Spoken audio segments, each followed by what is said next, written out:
Hi നമസ്കാരം.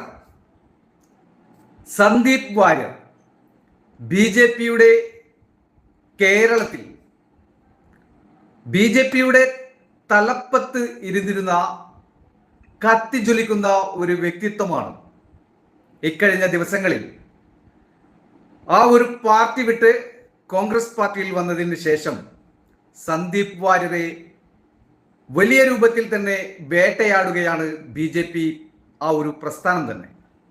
ഇപ്പോ advocate B Gopalakrishnan ഒരു ഭീഷണി സ്വരത്തോടു കൂടി തന്നെയാണ് ഈ വാക്കുകൾ സംസാരിച്ചിട്ടുള്ളത് എന്ന് വളരെ കൃത്യമാണ്. എടോ സന്ദീപ് വാര്യരെ, വിഷ ഫാക്ടറിക്ക് തന്റെ വീട്ടിലെ സ്ഥലം കൊടുത്തെന്നല്ലേ ഇന്നലെ വരെ കാച്ചിയത്? ഒരു കസേരയ്ക്ക് വേണ്ടി അച്ഛനെയും അമ്മാവനെയും മറന്നോ? സന്ദീപിന് എല്ലാ തുരപ്പൻ പണിയും അറിയാം. ഒറ്റപ്പാലം സീറ്റ് മോഹിച്ചാണ് സന്ദീപ് പോയതെന്ന് അഡ്വക്കേറ്റ് പി ഗോപാലകൃഷ്ണൻ പറയുന്നു.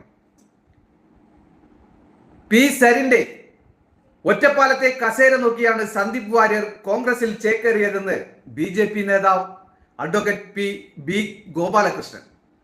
സന്ദീപ് വാര്യർ പാർട്ടിയിൽ നിന്ന് പോയത് നന്നായെന്നും ബി.ജെ.പിയിൽ തുടരണമെങ്കിൽ സഹനം വേണമെന്നും അദ്ദേഹം ഫേസ്ബുക്ക് കുറിപ്പിൽ പറഞ്ഞു. എന്നിട്ട് പറയുന്നു, കോൺഗ്രസുകാരെ ദൈവം രക്ഷിക്കട്ടെ എന്ന്. ഇത് രാഷ്ട്രീയമല്ലേ? ഇവിടെ വ്യക്തി സ്വാതന്ത്ര്യമുണ്ട്. നമുക്ക് ഇന്നിപ്പോ ഒരുപാട് കാലം നമ്മൾ ഒരു പാർട്ടിയിൽ തന്നെ നിൽക്കണം എന്ന് എന്താണ് ഇത്ര നിർബന്ധം?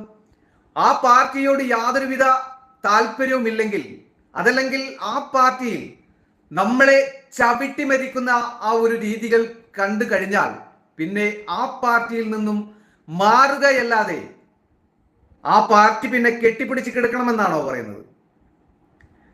കസേര കിട്ടാത്തതിന് പിണങ്ങി കോൺഗ്രസിൽ ചേരുന്ന ആദ്യത്തെ രാഷ്ട്രീയക്കാരനായ സന്ദീപ് വാര്യർ കെ മുരളീധരൻ പറഞ്ഞത് ഓർക്കണമായിരുന്നു. പാലക്കാട് വെച്ച് മുരളീധരൻ പറഞ്ഞത് കോൺഗ്രസിൽ തന്നെ പ്രശ്നമാണ്, പിന്നെ അയാൾ വന്നിട്ട് എന്ത് കാര്യമെന്നാണ്. ജീവിതം മുഴുവൻ കോൺഗ്രസിൽ പ്രവർത്തിച്ചവർക്ക് കസേരയില്ല, അപ്പോഴാണ് അത്താഴം ഉണ്ണാൻ കസേര തപ്പി വാര്യര് കോൺഗ്രസിൽ എത്തുന്നത്. അതറിയില്ലേ? ഒരു പാർട്ടി വിട്ട് മറ്റൊരു പാർട്ടിയിൽ ചേക്കേറുന്ന ആളുകൾക്കൊക്കെ കസേരകൾ മോഹിച്ച് തന്നെയാണ് ആ പാർട്ടിയിൽ ചേക്കേറുന്നത്. ഉദാഹരണത്തിന് നമ്മുടെ ആന്റണിയുടെ മകൻ, രണ്ടാമത്തേത് പത്മജ വേണുഗോപാലൻ.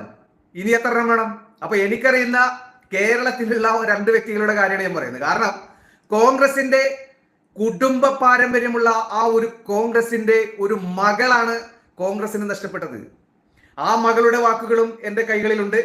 ഞാനത് വ്യക്തമായിട്ട് തന്നെ ആ മകൾ പറഞ്ഞ വിഷയം ഞാൻ പറയും. കാരണം ഈ പറയപ്പെട്ട പത്മജ വേണുഗോപാലനും അതുപോലെ തന്നെ AK ആന്റണിയുടെ മകൻ കസാര മോഹിച്ച് തന്നെയാണ് ബി.ജെ.പിയിലേക്ക് പോയത്. പിന്നെ ബി.ജെ.പിയിൽ നിന്നും കോൺഗ്രസിലേക്ക് ഒരു വ്യക്തി പോയി എന്ന് വിചാരിച്ച് നെഞ്ചത്തടിച്ച് അട്ടറം കൂക്കുമ്പോഴേക്ക് നടക്കേണ്ട ഒരു കാര്യവുമില്ല. ഇന്ന് ഏതൊരു പ്രസ്ഥാനത്തിലും, ഇന്ന് കോൺഗ്രസിലായാലും ബി.ജെ.പിയിലായാലും ആ ഒരു പാർട്ടി അവർക്ക് യാതൊരുവിധ സപ്പോർട്ടും ചെയ്യുന്നില്ല, അതല്ലെങ്കിൽ അവരുടെ വ്യക്തി ജീവിതത്തെ ബാധിക്കുന്ന രൂപത്തിൽ വ്യക്തിഹത്യ നടത്തുന്നു എന്നുണ്ടെങ്കിൽ തീർച്ചയായിട്ടും ആ പാർട്ടിയിൽ നിന്നും പിന്മാറുക തന്നെ വേണം. അതല്ലാതെ ഇതെന്റെ അച്ഛന്റെ പാർട്ടിയാണ്, ഇതെന്റെ അമ്മാവന്റെ പാർട്ടിയാണ് എന്ന് പറഞ്ഞ് കെട്ടിപ്പിടിച്ച് കിടക്കേണ്ട ഒരാവശ്യവുമില്ല. ഇത് ഇന്ത്യ രാജ്യമാണ്. ഇവിടെ ഏത് രാഷ്ട്രീയത്തിലേക്ക് പോകണമെങ്കിലും അത് വ്യക്തി സ്വാതന്ത്ര്യം എന്നുള്ള ആ ഒരു നിലയ്ക്ക് തന്നെ അതിനെ കാണാൻ കഴിയും. പിന്നെ വാര്യർക്ക് സാധാരണക്കാർ ഇരിക്കുന്ന കസേര പോരാ, ചുരുങ്ങിയത് VD സതീശന്റെ കസേരയെങ്കിലും വേണ്ടിവരും. വേണ്ടി വന്നാൽ കൊടുക്കേണ്ടി വരും. കാരണം ഈ രാഷ്ട്രീയത്തിന്റെ തന്ത്രം എന്ന് പറഞ്ഞാൽ അത് തന്നെയാണ്.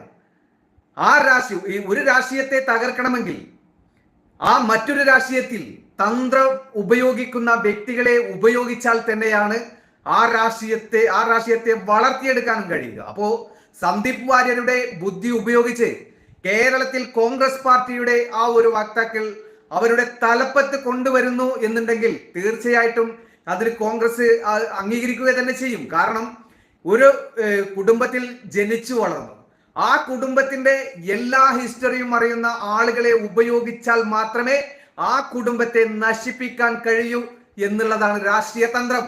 അതിനുള്ള എല്ലാ തുരപ്പൻ പണിയും അറിയുന്ന ആളാണ് സന്ദീപ് വാര്യർ. സരിന്റെ ഒറ്റപ്പാലത്തെ കസേര നോക്കിയാണ് കോൺഗ്രസിൽ ചേക്കേറിയത്. തുടക്കം കൊള്ളാം.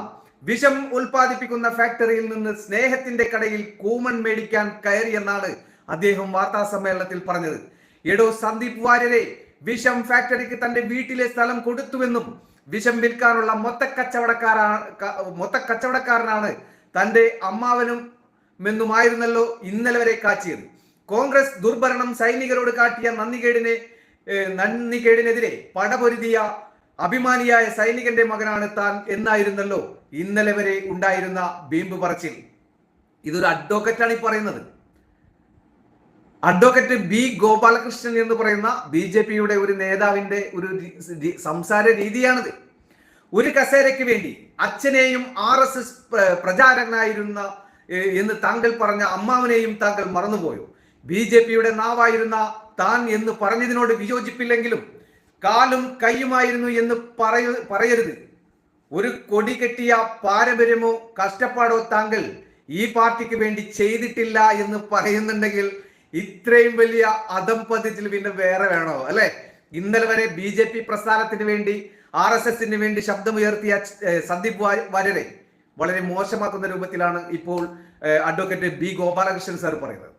താങ്കൾക്ക് പറ്റിയ പാർട്ടിയിലേക്ക് തന്നെയാണ് താങ്കൾ പോയിരിക്കുന്നത്. പക്ഷേ അവിടെ കഷ്ടപ്പെടുന്ന ധാരാളം കോൺഗ്രസ് പ്രവർത്തകരുണ്ട്. അവരെ ഓർത്ത് എനിക്കും സഹതാപമുണ്ട്. പക്ഷേ BJPയിൽ നിന്ന് താങ്കൾ പോയത് നന്നായി. കാരണം ഈ പാർട്ടിയിൽ തുടരണമെങ്കിൽ സഹനം വേണം, ആർത്തി പാടില്ല.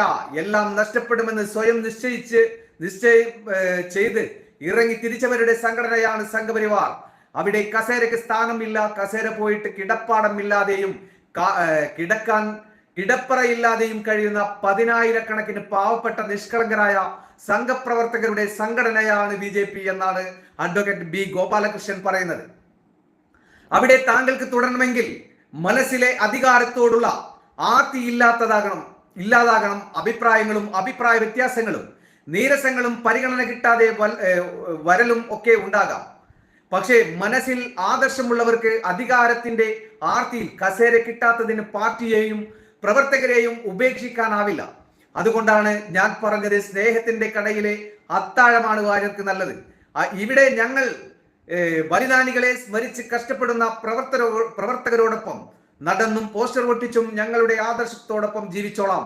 താങ്കൾ ചെന്ന് രാജ്യദ്രോഹികളോടൊപ്പം സ്നേഹവിരുന്നിൽ പങ്കെടുത്ത് താങ്കളുടെ ഭാഷയിൽ ഇറ്റലിക്കാരി മദാമയ്ക്ക് ഓശാന പാടൂ, നമസ്കാരം, നേരിൽ കാണാതിരിക്കട്ടെ എന്ന് അഡ്വക്കേറ്റ് ബി ഗോപാലകൃഷ്ണൻ സാർ പോസ്റ്റിൽ കുറിച്ചു. എന്തൊരു സുഖലേ.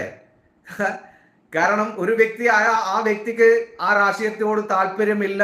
ആ രാഷ്ട്രീയം വിട്ട് മറ്റൊരു രാഷ്ട്രീയത്തിലേക്ക് പോയതിനാണ് വലിയ രൂപത്തിലുള്ള ഈ മോശമാക്കുന്ന രൂപത്തിലുള്ള ഈ സംസാരങ്ങളൊക്കെ ഇന്ന് കേരള ജനത കേൾക്കേണ്ടി വരുന്നത്. ഇപ്പോ മറ്റൊരാളും കൂടി വരുന്നുണ്ട്. ഇതൊക്കെ ഒരു ഭീഷണി സ്വരം തന്നെയാണ്, സംശയമൊന്നുമില്ല. പക്ഷേ ഈ ഭീഷണി സ്വരം അതല്ലെങ്കിൽ ആ ഭീഷണിയെ ഒന്നും ഭയപ്പെടുന്ന വ്യക്തിയല്ല സന്ദീപ് വാര്യർ എന്ന് കൃത്യമായിട്ട് തന്നെ സന്ദീപ് വാര്യർ പറയുന്നുണ്ട്. ആരെയും ഭയക്കുന്ന ആളല്ല എന്ന് തന്നെയാണ്. സന്ദീപ് വാര്യർ, നീ മര്യാദക്ക് സംസാരിക്കണം. അതിന് നീ ആരാടാ എന്ന് ചോദിക്കുന്നു. ഇനി വാര്യർ ജിക്കും ചാമക്കാലക്കും കോൺഗ്രസിൽ ഒരുമിച്ച് സംസാരിക്കാം. ട്രോൾ പൂരവുമായി സോഷ്യൽ മീഡിയ പുറത്തിറങ്ങിയിരുന്നു. സന്ദീപ് വാര്യരെ കോൺഗ്രസിലേക്ക് ആനയിച്ചതാണ് ഈ നിമിഷത്തിലെ രാഷ്ട്രീയ കേരളത്തിലെ പ്രധാന വാർത്ത.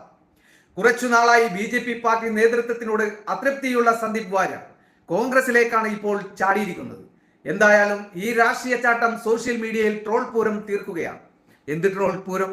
ആ വ്യക്തിക്ക് മറ്റൊരു രാഷ്ട്രീയത്തിൽ ചേരണമെന്നുള്ള ആ അതിയായ ആഗ്രഹം കൊണ്ടായിരിക്കാം ചിലപ്പോ അവരെ നിന്ദിച്ചു കണ്ടിരുന്ന ആ പാർട്ടിയിൽ നിന്നും ആ വ്യക്തി ഒരു പ്രശ്നവും ഇല്ലാത്ത രൂപത്തിൽ തന്നെ അതിനെ സ്വാഗതാർഹം വരവേറ്റുകൊണ്ടാണ് ആ രാഷ്ട്രീയത്തിൽ നിന്നും പിന്മാറിയത്.